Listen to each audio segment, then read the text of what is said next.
जय श्री हरि विष्णु, राधे राधे। दोस्तों, आप सभी का मेरे चैनल में बहुत बहुत स्वागत है।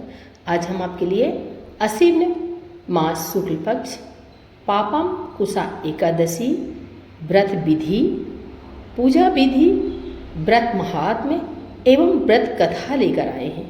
कथा पूरी सुनिएगा और अच्छी लगे तो प्लीज़ लाइक, चैनल को सब्सक्राइब जरूर करें। पापाम कुसा एकादशी आश्विन मास के शुक्ल पक्ष की एकादशी कहते हैं। इस एकादशी का महात्म्य स्वयं भगवान श्री कृष्ण ने धर्मराज युधिष्ठिर को बताया था। इस एकादशी पर भगवान पद्मनाभ की पूजा की जाती है। पाप रूपी हाथी को इस व्रत के पुण्य रूपी अंकुश से बेधने कारण ही इसका नाम पाम्पा कुसा एकादशी हुआ है।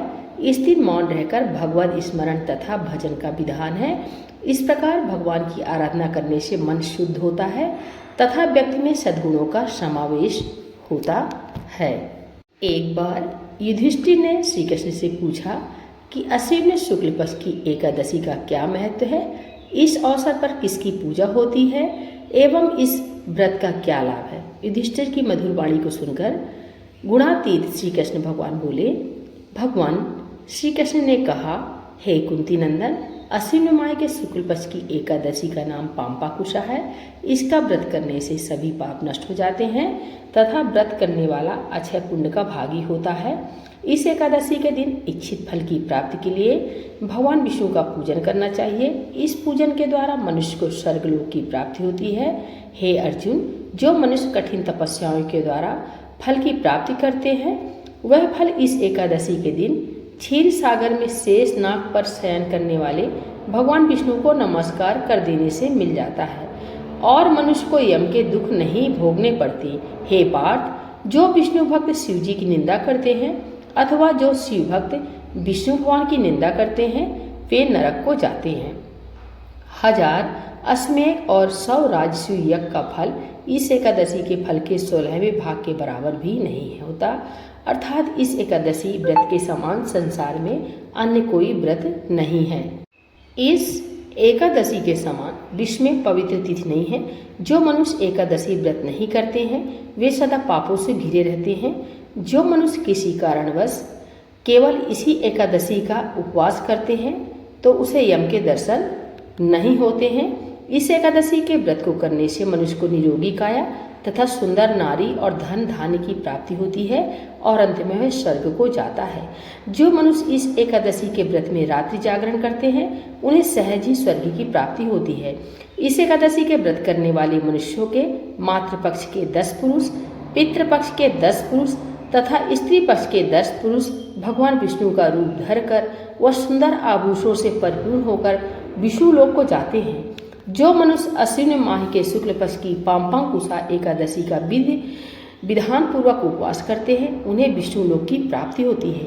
जो मनुष्य एकादशी के दिन भूमि, गौ, अन्न, जल, खड़ाऊ, वस्त्र, छत आदि का दान करते हैं, उन्हें यम के दर्शन नहीं होते हैं। दरिद्र मनुष्य को भी यथाशक्ति कुछ दान देकर कुछ पुण्य अवश्य अर्जित करना चाहिए। जो मनुष्य तालाब, बगीचा, धर्मशाला, प्याऊ आदि बनवाते हैं, उन्हें नरक के कष्ट नहीं भोगने पड़ते। वह मनुष्य इस लोक में निरोगी दीर्घायु वाले पुत्र तथा धन धान्य से परिपूर्ण होकर सुख भोगते हैं तथा अंत में स्वर्गलोक को जाते हैं। भगवान श्री हरि की कृपा से उनकी दुर्गत नहीं होती है। व्रत विधि। इस एकादशी व्रत का नियम पालन 10वीं तिथि की रात्रि से शुरू करना चाहिए तथा ब्रह्मचर्य का पालन करें।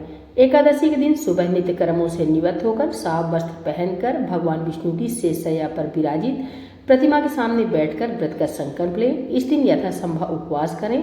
उपवास में अन्न नहीं ग्रहण करना चाहिए। संभव न हो तो व्रती एक समय फलाहार कर सकते हैं।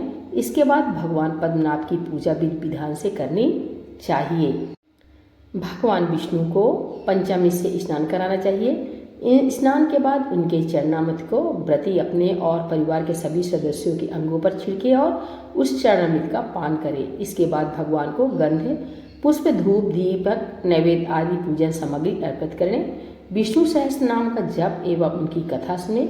रात्रि को भगवान विष्णु की मूर्ति के समीप हो शयन करना चाहिए और दूसरे दिन यानी द्वादशी के दिन वेद पाठी ब्राह्मणों को भोजन कराकर दान देकर आशीर्वाद प्राप्त कर लेना चाहिए। इस प्रकार पाम्पाम कुसा एकादशी का व्रत करने से दिव्य फलों की प्राप्ति होती है। आइए सुनते हैं व्रत कथा।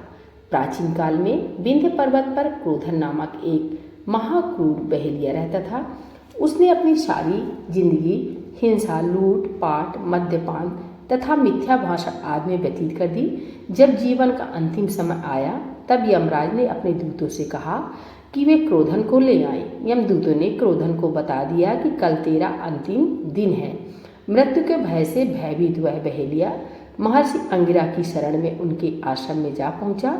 महर्षि ने उसके अनुनय विनय से प्रसन्न होकर उस पर कृपा करके उसे अगले दिन ही आने वाली अश्विन शुक्ल एकादशी का विधि पूर्वक व्रत करने को कहा। इस प्रकार वह महापाद की व्याध पाम्पाकुसा एकादशी का व्रत पूजन कर भगवान की कृपा से विष्णु लोक को गया। उधर यमदूत इस चमत्कार को देख हाथ मलते रह गए और बिना क्रोधन के यमलोक वापस लौट गए। ये सब पाम्पाकुसा एकादशी व्रत के फल का चमत्कार था। बोलिए भगवान विष्णु की जय, श्री लक्ष्मी नारायण भगवान की जय, एकादशी व्रत माता की जय।